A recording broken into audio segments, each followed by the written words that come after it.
রাখবো, যা কালেকশন করবে এগুলো আপনি করবেন না। মাননীয় অধ্যক্ষ মহোদয়, আমার মাননীয় মুখ্যমন্ত্রী একটাই Owais Hossain how they have been বিভিন্ন বিভিন্ন কোয়ালিফিকেশন মেনশন করছে, 10 বছর এক্সপিরিয়েন্স আছে, আমি পাস করছি 1.5 বছর হচ্ছে, আমি কেমনে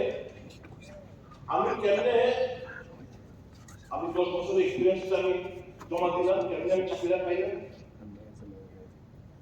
Please encourage all this.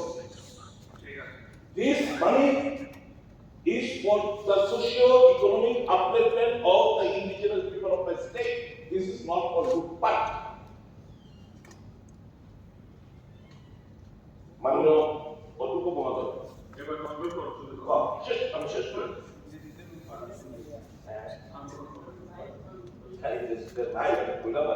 আপনার ভালো আপনার শুধু বলব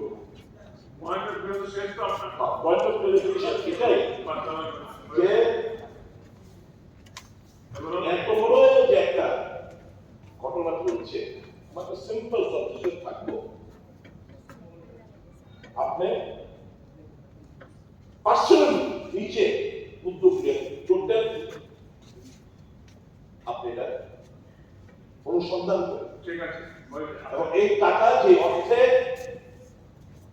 লোন নেওয়া হয়েছে, কত পার্সেন্ট করে লোন, কত পার্সেন্ট ওয়াটার এটা ডলারে এপ্রিসিয়েশন হয় টাকা, আপনি জানেন? এই 200 কোটি টাকা তখন 6.25% করে আমাদের লোন হয়েছে ডলারে, কিন্তু এটা এপ্রিসিয়েশন কি রেট ইন্টারেস্ট সাবজেক্ট করবে, এটা টাকা বলে দিয়েছে তো উপরে বলে দিয়েছে, দেখবেন ঠিক আছে? যা বলা টোটাল বলে দিয়েছে, আপনারা দেখবেন মাননীয় মুখ্যমন্ত্রী ইউ প্লিজ ইন্টারভিউ, ঠিক আছে? Please interview yes these 400 crores আর 1400 crores the look for the টাকা মুক্ত হবে, okay that will be zero, the burden will lie with the state, people of the state. আমাদের ট্যাক্স টাকা দিয়ে আমাদের লোনটা, এই লোন এটা এই লোন আমাদের বিক্রি করতে হবে, ছাড়ুন না কোনটা সাথে না লোন মাসটা দিতা না একদিন কি করব, ঠিক আছে? এই ভিডিও আমি কল করতে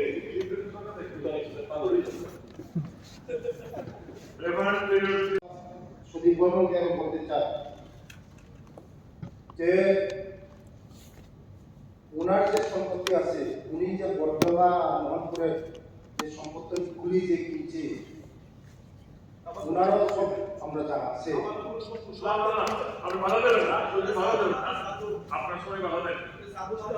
উনি কি তুলসী পাতা ধোয়া, এটাও আমরা জানা আছে স্যার। আমার ছেলে ডিপ্লোমা ইঞ্জিনিয়ার,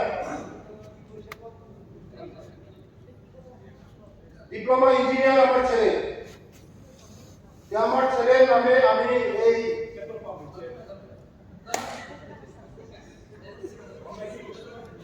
ঠিক আছে বিজনেস করতে পারবে না,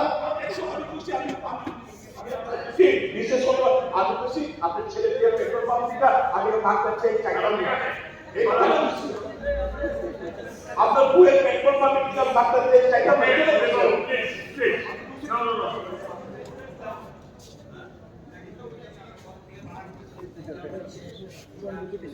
বলেছে, এটা আমি দপ্তরের আধিকারিকদের সঙ্গে আমি খবর নিব।